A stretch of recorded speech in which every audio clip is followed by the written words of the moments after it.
Dilatación. Consideraremos como sistema en estudio una muestra de una sustancia pura o una mezcla homogénea de diferentes sustancias puras.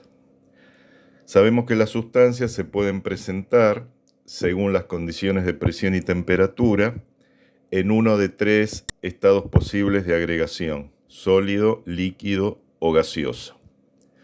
Conocemos también que bajo ciertas circunstancias una sustancia puede permanecer en equilibrio coexistiendo dos estados o fases, y en circunstancias más específicas se puede dar el equilibrio con la coexistencia de las tres fases, lo que se conoce como punto triple. Suponemos que las condiciones de presión y temperatura son tales que la sustancia permanece en equilibrio solamente en una fase, en la que permanece como sistema cerrado, es decir, que la cantidad de sustancia es constante.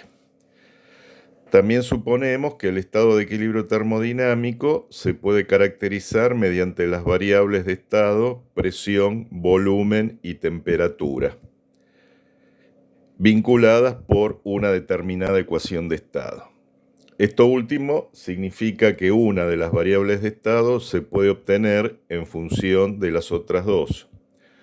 Por ejemplo, podemos considerar que el volumen del sistema es una función de la presión y de la temperatura.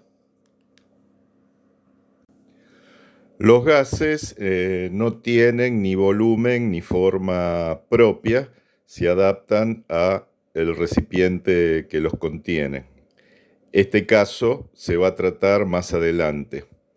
En lo que sigue, consideraremos solamente sustancias en estado líquido o en estado sólido.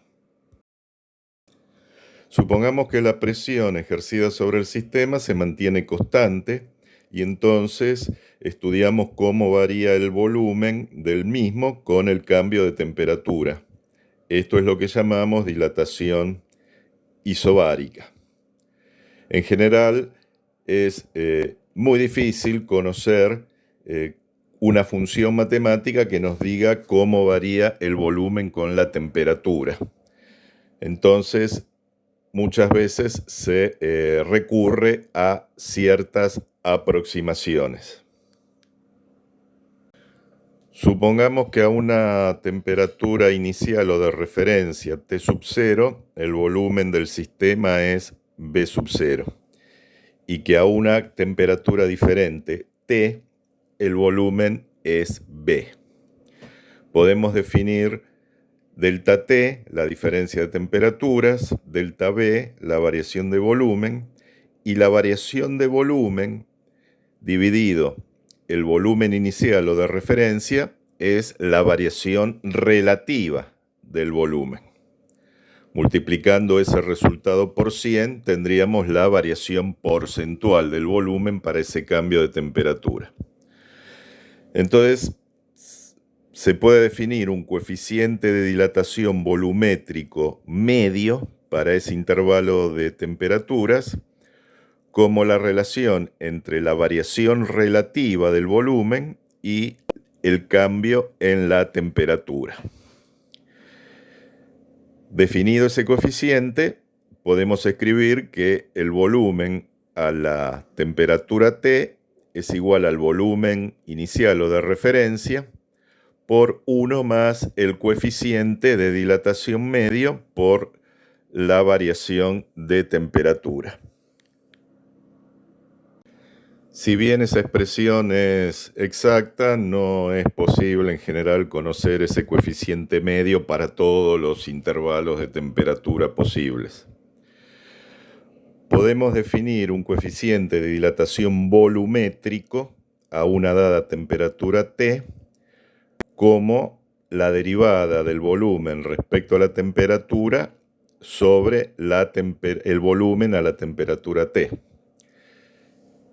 que sigue siendo el cambio relativo del volumen con respecto a la temperatura, pero ahora para un cambio infinitesimal de la temperatura. La unidad en el sistema internacional de este coeficiente es la inversa del Kelvin. Como en general la función que nos permite calcular el volumen con la temperatura no es conocida, bueno, tampoco podrá ser conocida en general la función que nos da beta con respecto a la temperatura. Pero la función del volumen para un intervalo suficientemente pequeño de temperaturas en el entorno a una temperatura de referencia T sub 0 la podemos desarrollar como el volumen a la temperatura T sub 0 por la derivada del volumen a esa temperatura por la diferencia de temperatura T menos T sub 0. Con lo cual, el volumen a la temperatura T se puede aproximar como el volumen a la temperatura de referencia por 1 más el coeficiente beta a la temperatura de referencia por la variación de temperatura. En general, uno no va a conocer el coeficiente beta para un valor específico de temperatura y en estas expresiones lo que va a utilizar es un valor estimado para el intervalo de temperaturas que esté trabajando. A partir de la aproximación anterior para el cambio de volumen con la temperatura, podemos obtener una expresión aproximada para el cambio en la densidad de una sustancia con la temperatura. Suponemos una muestra de masa M que a la temperatura de referencia tiene un volumen B sub 0.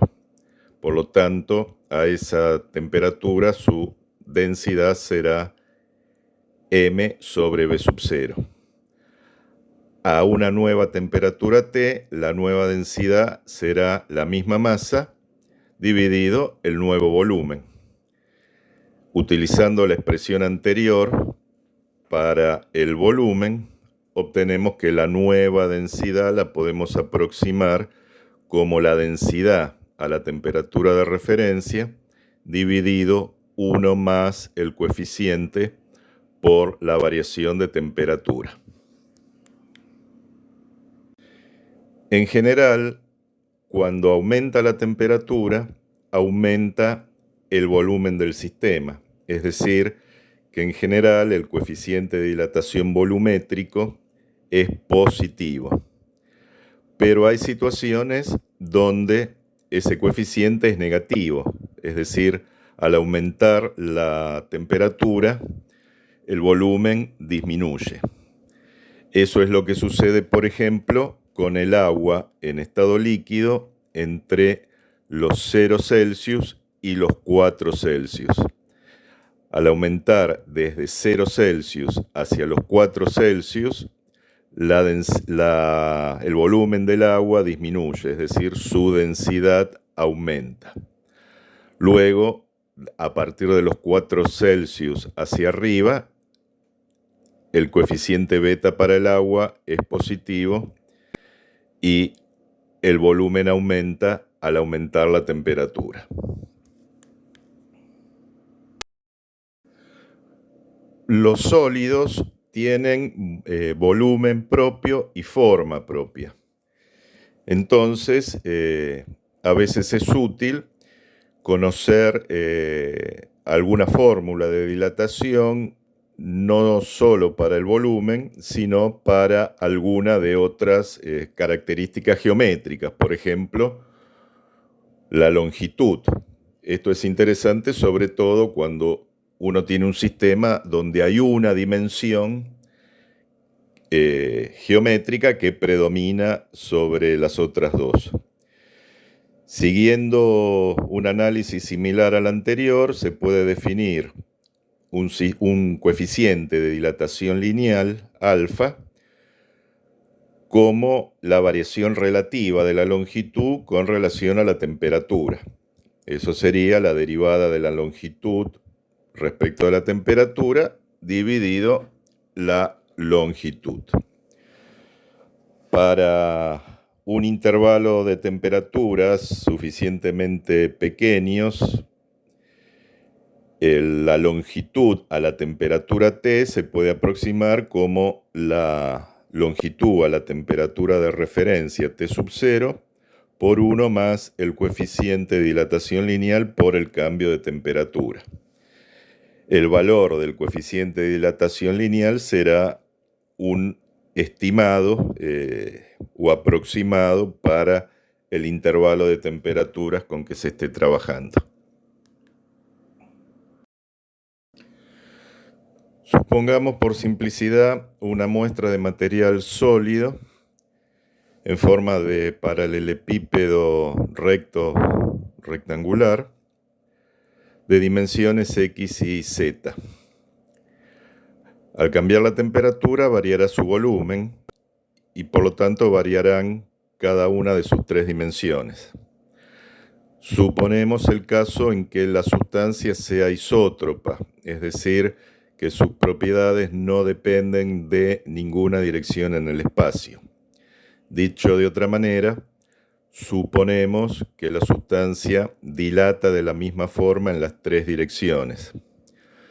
Por lo tanto, si uno define un coeficiente de dilatación lineal para cada una de esas tres direcciones o dimensiones, esos tres coeficientes van a ser iguales.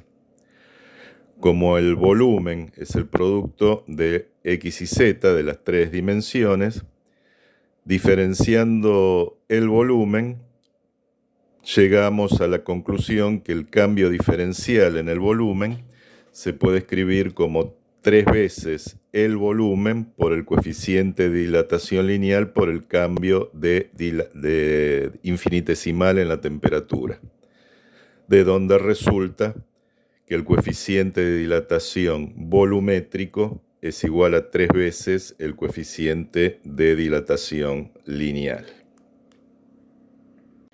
Si el cuerpo sólido es básicamente bidimensional, es decir, dos dimensiones predominan frente a la tercera, por ejemplo, un disco fino, uno puede estar interesado en tener una expresión para calcular cómo cambia el área de ese cuerpo bidimensional, de esa placa.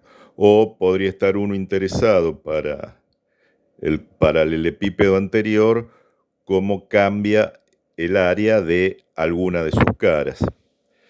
Haciendo un razonamiento similar a las anteriores, llegamos a una fórmula similar a las anteriores para el área, donde habría que tomar un coeficiente de dilatación superficial. Ese coeficiente en general no se define. Si el cuerpo es isótropo, dilata lo mismo en todas las direcciones, el coeficiente superficial va a resultar ser igual a 2 veces el coeficiente lineal. Por último, queremos considerar qué sucede con los cortes, perforaciones, huecos, cavidades que pueden existir en las muestras que se dilatan. Si a la temperatura T sub 0 un alambre tiene una longitud L0, con ese alambre podríamos formar un anillo de radio R0. A la temperatura T, ese mismo alambre tendrá una longitud L y con él podríamos formar un anillo ahora de radio R. Como la nueva longitud se puede aproximar como la longitud L0 a la temperatura de referencia por 1 más el coeficiente de dilatación del alambre por el cambio de temperatura, resulta que si comparamos los radios del anillo que podemos formar en ambos casos, ese radio dilata siguiendo una fórmula análoga a la de cualquier longitud, pero el coeficiente de dilatación que hay que tener en cuenta es el correspondiente al material que forma el anillo. Lo mismo se puede aplicar a huecos, como el espacio interno de una arandela, con un coeficiente de dilatación superficial igual al del material que forma la arandela, o lo mismo se puede aplicar a una cavidad en un material donde el coeficiente que hay que considerar es el volumétrico del material en la cual forma, o el material que forma esa cavidad.